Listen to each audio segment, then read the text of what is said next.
हम बात कर रहे हैं कंप्लाइंस चेक की। देखो, एचएमआरसी के पास अमाउंट डिटरमाइन करने की लिमिट है 3 साल।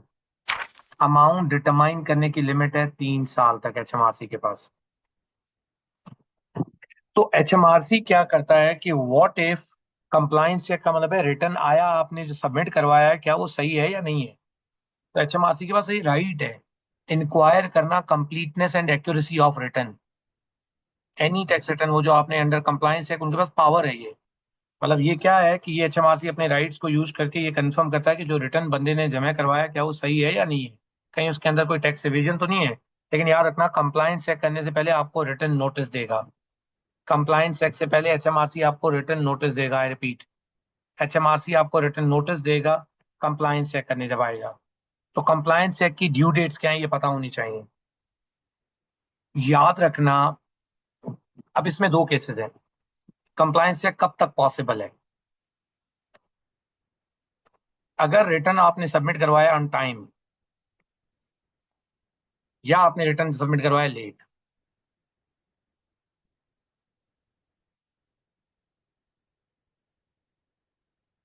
अगर आपने रिटर्न जमा करवाया टाइम पे, तो एचएमआरसी के पास कम पीरियड रह जाता है, 12 महीने of date of return filed with HMRC. I repeat, 12 महीने। जिस दिन आपने फाइल करवाया है उसके 12 महीनों के अंदर रिटर्न नोटिस देना है।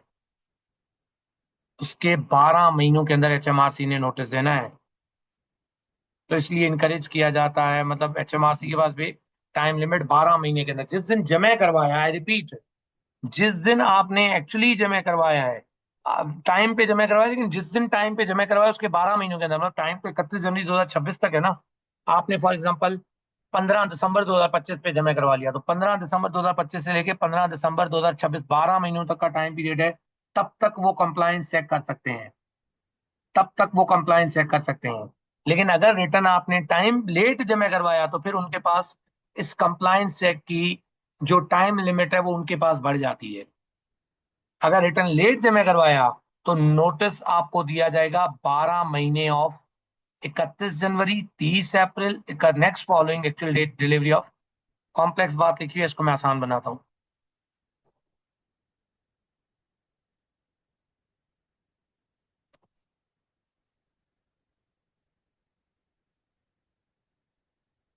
सर इस बात का क्या मतलब है, सुने। देखो, इधर देखो, 24-25 की जो ड्यू डेट फाइलिंग डेट है ना, 24-25 की, वो फाइनल जो फाइलिंग डेट है, एज्यूम कर लो 31 जनवरी। पेपर रिटर्न जमा करवाया जो भी करवाया, 31 जनवरी फाइलिंग डेट है। केस वन, किसने टाइम पे जमा करवा दिया। टाइम से मुराद है कि इसने 15 दिसंबर 2025 को ही रिटर्न जमा करवा दिया। तो एचएमआरसी के पास ऑप्शन है 15 दिसंबर 2026 तक का, 12 महीनों के अंदर कंप्लायंस चेक कैरी करना है। 15 दिसंबर 2026, 15 दिसंबर 2026 तक उन्होंने कंप्लायंस चेक करना है। एक मिनट रुकिए।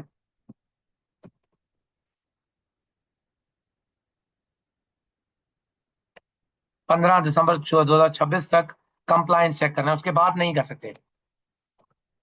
लेकिन इसी तरह अगर फॉर एग्जाम्पल इसने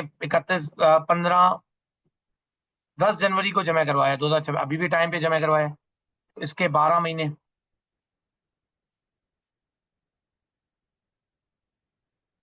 इसके 12 महीने क्या बनेंगे? 10 जनवरी 2027। टाइम पे जमा करवाओ ना, तो जिस दिन जमा करवाया उसके 12 महीनों के अंदर। लेकिन अगर आपने लेट जमा करवा दिया, 31 जनवरी थी, लेट आपने जमा करवाया 15 फेब को, 15 फेब 2026 में जमा करवाया, लेट हो गए आप। लेट हो गए, आई रिपीट, आप लेट हो गए। तो अब कहा जाता है कि नोटिस दिया जाएगा following the actual date of delivery. Actual date of delivery के बाद इन तीन में से क्या आ रहा है? 15 फेब के बाद, 15 फेब के बाद 30 अप्रैल आ रहा है। 15 फेब के बाद जो इन चार डेट में से आ रही है डेट, वो 30 अप्रैल आ रही है। इसके अगले 12 महीनों के अंदर, इसके अगले 12 महीने बनेंगे, उनके पास टाइम पीरियड बढ़ गया 30 अप्रैल 2027। इसी तरह अगर आपने फॉर एग्जांपल लेट करवाया है, आपने 15 जून को जमा करवाया है या 15 मई को जमा करवाया है, लेट किया है, तो 15 मई के बाद इन तीनों में से क्या आ रहा है? 15 मई में इसके बाद आ रहा है, मई के बाद कौन सा क्वार्टर एंड हो रहा है? 31 जुलाई। 31 जुलाई के अगले 12 महीने, विच इज 31 जुलाई 2027, ये कंप्लायंस चेक वाली ड्यू डेट, ये कॉन्सेप्ट कंप्लायंस चेक वाला याद रखना। अगर ये अब ऊपर वाली बातें भी, मतलब फॉर एग्जाम्पल एचएमआरसी इस टाइम पीरियड में भी कंप्लायंस चेक नहीं कर सका, तो फिर कंसिडर ये किया जाएगा कि हमारा tax return, tax submission, self assessment final है। अपील कर सकते, अच्छा, इस कंप्लायंस चेक के दरमियान कोई अमाउंट आपकी अंडर या ओवर पेड निकल आई, एचएमआरसी ने फैसला दे दिया, तो आप अपील कर सकते हो इनकी रिक्वेस्ट के अगेंस्ट। इन्फॉर्मेशन रिक्वेस्ट, अच्छा, एचएमआरसी आपसे ना इन्फॉर्मेशन मांगती है कि इन्फॉर्मेशन लाओ। अगर आपको नजर आ रहा है कि ऑलरेडी बहुत इन्फॉर्मेशन दे चुके, तो आप अपील कर सकते हो कोर्ट में इनके अगेंस्ट। इंक्वायरी जब एंड होगी ना, कंप्लायंस चेक शुरू हो गया, एंड होगा, तो एचएमआरसी का ऑफिसर नोटिस, रिटन नोटिस देके जाएगा कि ये कंप्लीट हो चुकी है। नोटिस में आउटकम भी लिखेगा, आउटकम भी लिखेगा कि आपका टैक्स रिटर्न सही है, गलत है, आया कम पे किया है, लेट पे किया है। आपके पास 30 दिनों का राइट है कि आप अपील कर सकते हो, कोई भी, अगर उन्होंने अमेंडमेंट वगैरह की है, और अपील लिखत में होगी। मतलब आपका टैक्स रिटर्न जमा करवाया 1000 का, उनके कंप्लायंस चेक के बाद उन्होंने कहा 1200 देना है, तो इस 200 के अगेंस्ट अपील कर सकते हो 30 दिनों के अंदर। कब कब नॉर्मली कंप्लायंस चेक होता है? जब कोई इनकम सस्पिशियस हो, डिडक्शन इनकरेक्टली आपने क्लेम किए, पर्सनल अलाउंस बनता ही नहीं आपने क्लेम किया हुआ है, कोई एचएमआरसी को और इन्फॉर्मेशन का पता चला है, या नॉर्मली रैंडम कभी कभार रिव्यू भी करते हैं। रीजन कभी भी नहीं बताएंगे कंप्लायंस चेक करते वक्त, नोटिस देंगे, एचएमआरसी स्टेट नहीं करेगा क्यों आए हैं, क्योंकि वो तो टिपिंग ऑफ हो गया ना, आप अलर्ट कर रहे हो। इवन एचएमआरसी ने लाइबिलिटी कैलकुलेट किया, टाइम पे रिटर्न जमा करवाया था, लेकिन कंप्लायंस चेक कर सकता है कि आप डॉक्यूमेंट्स लेके आओ, अकाउंट्स लेके आओ, रिटर्न पार्टिकुलर आंसर्स दो। जब क्लोजर नोटिस दे दिया जाएगा, confirmation no amendment are required, HMRC amendment वगैरह होगी तो। अच्छा, व्हाट इफ, एक आखिरी कॉन्सेप्ट है इस कंप्लायंस चेक के बाद, एक और कॉन्सेप्ट है discovery assessment. What if compliance check के बाद कुछ डिस्कवर हुआ, या टाइम पीरियड गुजर गया, एचएमआरसी उस टाइम पीरियड के अंदर टैक्स पेयर को ना वो कंप्लायंस चेक दे सका, कंप्लायंस चेक कर ही नहीं सका, अज्यूम कर लो कंप्लायंस चेक कर ही नहीं सका, तो अब क्या होगा? कंप्लायंस चेक कर ही नहीं सका, व्हाट इफ अगर एचएमआरसी को, एचएमआरसी नॉर्मली कहा जाता है 12 महीनों के अंदर उसको कंप्लायंस चेक कर लेना चाहिए, लेकिन अगर 12 महीने गुजर गए कंप्लायंस चेक नहीं किया, तो सामने वाला तो यही समझता है। लेकिन एक कॉन्सेप्ट है, एचएमआरसी ने लेयर्स पे लेयर लगाई हुई है। मतलब आप फॉर एग्जांपल देखो, एचएमआरसी मुझे इस टाइम पीरियड तक नोटिस दे ही नहीं सका, कंप्लायंस चेक कर ही नहीं सका, ये वाली सिचुएशन, कर ही नहीं सका, वो कर ही नहीं सका कंप्लायंस चेक, लेकिन एचएमआरसी को 2 महीने बाद पता चला कि इसने ना कम टैक्स पे किया हुआ है संजय ने। डिस्कवरी असेसमेंट, डिस्कवरी असेसमेंट, एचएमआरसी के पास एक और कॉन्सेप्ट है कि लॉस ऑफ टैक्स हो गया ना एचएमआरसी को, तो use of this where the self assessment already been mean, अगर कहीं नजर आ गया, मतलब एचएमआरसी के पास राइट है। एचएमआरसी क्या करता है, एचएमआरसी क्या करता है, सुने, बड़ा इंपॉर्टेंट कॉन्सेप्ट है डिस्कवरी असेसमेंट का, कि लेटर डेट पे एचएमआरसी को नजर आया कि बंदे ने टैक्स कम दिया है, तो अपने उस लॉस ऑफ टैक्स को प्रिवेंट करने के लिए डिस्कवरी असेसमेंट करते हैं। डिस्कवरी असेसमेंट आप नहीं रेज कर सकते अगर उसने पूरा डिस्क्लोजर दिया हुआ रिटर्न में, इवन वो गलत है। देखो, use of discovery assessment is restricted where self assessment is, self assessment मैंने रिटर्न जमा करवाया, loss of tax was brought about carelessly, मतलब मेरे से कोई गलती केयरलेसली हो गई, 2 साल बाद पता चला कि पुराने रिटर्न में कोई केयरलेस गलती हुई है, केयरलेस या डेलिबरेट गलती हुई है, तो फिर मुझे नहीं छोड़ा जाएगा। लेकिन अगर मैंने उस गलती को डिस्क्लोजर दे दिया रिटर्न में, तो HMRC full disclosure if any continuous item have been clearly brought their attention, उनको बताया गया हो, टैक्स पेयर ने फुल डिस्क्लोजर दिए हुए हैं, the absolute finality 12 month after the date of return is filed. लेकिन याद रखना, डिस्कवरी असेसमेंट क्या है कि इवन मुझे उसके बाद भी पता चला, याद रखना, इवन मैं मतलब मुझे बाद में पता चला कि टैक्स अंडर पेड है, तो उसमें देखा जाता है, मतलब वो कंप्लायंस चेक वगैरह मैं कर नहीं सका, डेट गुजर गई, अब एज ए एचएमआरसी में बाद में पता चला कि इंडिविजुअल का टैक्स अंडर पेड है, तो इंडिविजुअल देखेगा उस टैक्स पेयर की कोई गलतियां हैं, तो इंडिविजुअल देखेगा कि वो गलती क्यों है। गलती क्या है? क्या वो केयरलेस एरर था, या उसने डेलिबरेटली टैक्स पेयर के बिहेवियर को देखा जाता है, क्या उसने डेलिबरेट एरर किया? ये अब डिपेंड करता है, ये जजमेंटल एरिया है।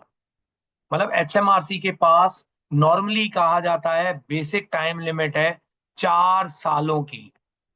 कंप्लायंस चेक गुजर गया, मतलब नॉर्मल 4 साल है टैक्स ईयर एंड होने के बाद।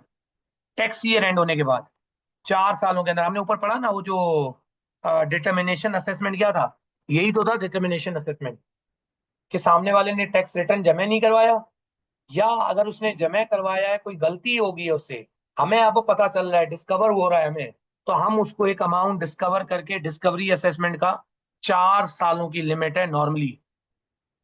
25-26 का टैक्स ईयर, 24-25 का टैक्स ईयर एंड हुआ, उसकी फाइलिंग डेट आपने एंड ऑफ टैक्स ईयर के हिसाब से देखना है। अच्छा, इसमें एंड ऑफ टैक्स ईयर के हिसाब से देखना है।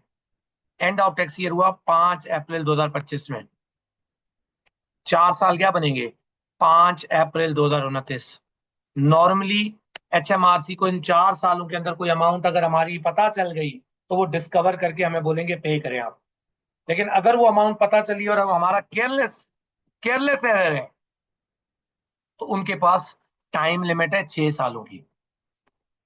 इवन मतलब 6 सालों के अंदर भी कोई गलती पता चल गई ना, तब भी एचएमआरसी हमसे पैसे मांग सकता है।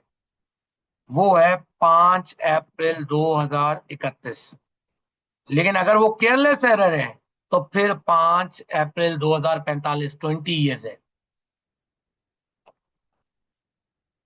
समझाने की कोशिश करता हूं, सुनो सुनो। शाहजेब एक इंडिविजुअल है जिसके टैक्स पेयर के अंदर ना कंप्लायंस चेक हो नहीं सकता, क्योंकि एचएमआरसी 12 महीनों वाला टाइम पीरियड गुजार चुका है। उसने उस दिन रिटर्न जमा करवाया। एचएमआरसी को पता चला, फॉर एग्जाम्पल 2031 में पता चला, इस टैक्स ईयर का, 24-25 का टैक्स ईयर का 2025 में उन्हें पता चला। डिस्कवर किया उन्होंने, पुराने रिकॉर्ड्स को ना वो इधर उधर करे थे, तो डिस्कवर किया कि यार शाहजेब ने तो उस टाइम गलत टैक्स पे किया हुआ था 2000 का। तो अब आया एचएमआरसी, वो 2000 का टैक्स क्लेम कर सकती है नहीं कर सकती? एचएमआरसी देखेगी क्या वो केयरलेस एरर था, तो फिर तो 2033 में हुआ था। अब 2025 24-25 वाले टैक्स ईयर के लिए, केयरलेस एरर के लिए तो एसबीएम एचएमआरसी के पास 6 साल का टाइम पीरियड था, वो तो गुजर गया है। तो अब एचएमआरसी कुछ नहीं कर सकती। लेकिन अगर वो डेलिबरेट एरर हुआ, तो 2033 अभी भी 5 अप्रैल 2035 में आ रहा है। इस केस में 20 साल है, कि इवन 20 साल बाद भी कोई चीज पता चली विद इन 20 ईयर्स एरर, तो पता डेलिबरेट हुआ तो आपको एचएमआरसी को पे करना पड़ेगा। केयरलेस हुआ तो उसमें एचएमआरसी का 6 सालों तक ऑप्शन है। 6 साल बाद अगर वो एरर पता चला, एचएमआरसी कुछ नहीं कर सकती। नॉर्मल टाइम पीरियड कितना है इसका? 4 सालों का। नॉर्मल टाइम पीरियड कितना है इसका? 4 सालों का। Now the question is, sir records कब तक संभाल के रखने? एक आखिरी चीज समझो, रिकॉर्ड्स कब तक संभाल के रखने हैं? याद रखना, आपको रिकॉर्ड संभाल के रखने होते हैं। आप एज ए टैक्स पेयर, आपको रिकॉर्ड संभाल के रखने होते हैं। कौन कौन से? रिसीट और एक्सपेंसेस के records, goods purchase and sold के रिकॉर्ड, इवन प्रॉपर्टी किराए पे लगाई हुई उसके रिकॉर्ड, सपोर्टिंग डॉक्यूमेंट, बुक्स हो गई, कॉन्ट्रैक्ट्स हो गए, वाउचर्स हो गए।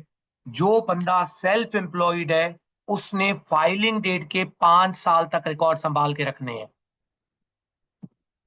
रिकॉर्ड्स कब तक मेंटेन रखने हैं? रिकॉर्ड्स कब तक संभाल के रखने हैं? अगर आप सेल्फ एम्प्लॉयड बंदे हो, बिजनेस चला रहे हो अपना, तो आपने फाइलिंग डेट मीन 31 जनवरी 2026 के 5 साल तक,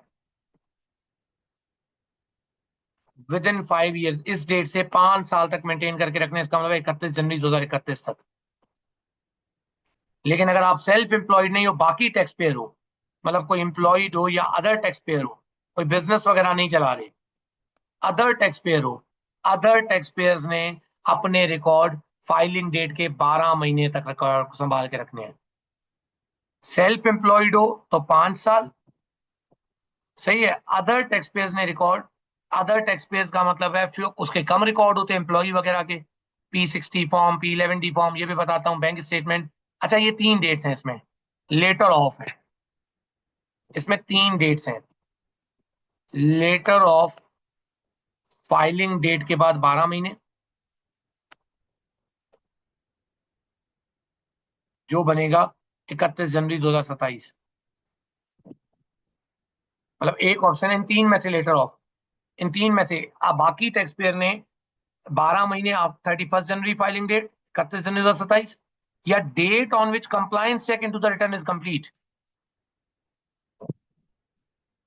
द डेट ऑन विच, अभी ऊपर पढ़ा ना, कंप्लायंस चेक इज कंप्लीटेड। जिस दिन कंप्लायंस चेक हो गया उस दिन अब आपकी मर्जी है रिकॉर्ड संभाल के रखने नहीं रखने, इट्स अप टू यू। और कंप्लायंस चेक की हमने बातें पढ़ ली है, टाइम पे जमा करवाया तो बाद जिस दिन जमा करवाया उसके 12 महीने, लेट जमा करवाया तो उसके बाद देखा जाएगा इन 3 क्वार्टर में, 4 क्वार्टर में कौन सा क्वार्टर आ रहा है, उस क्वार्टर के अगले 12 महीनों तक का टाइम पीरियड होता है कंप्लायंस चेक का एचएमआरसी के पास। और last, the date on which it become impossible for compliance check, date on which it become impossible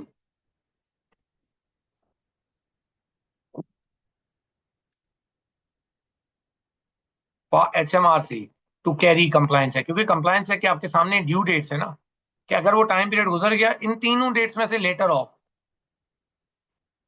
इन तीनों डेट्स में से आपने लेटर ऑफ, एक डेट फाइलिंग डेट के विदिन 12 महीने, कंप्लायंस चेक जिस दिन कंप्लीट हो गया, या जिस दिन कंप्लायंस चेक इम्पॉसिबल हो गया, कैरी नहीं हो सकता, इन तीनों में से जो लेटर ऑफ होगा तब तक आपने अपने रिकॉर्ड संभाल के रखने। नॉर्मली उसमें ये वाली पेपर में चीज आती है 31 जनवरी, सेल्फ एम्प्लॉयड हो तो फाइलिंग डेट के बाद 5 साल तक, और अगर एम्प्लॉयड हो ये दो बातें ना दी हो तो ऑटोमेटिकली ये वाली कंडीशन अप्लाई हो जाती है। ये बात याद रखना रिकॉर्ड्स पे। और इवन अगर रिकॉर्ड नहीं रखे तो इस पे ऊपर पेनल्टी होती है, वो पेनल्टी मैं आपको बताता हूँ अलग से।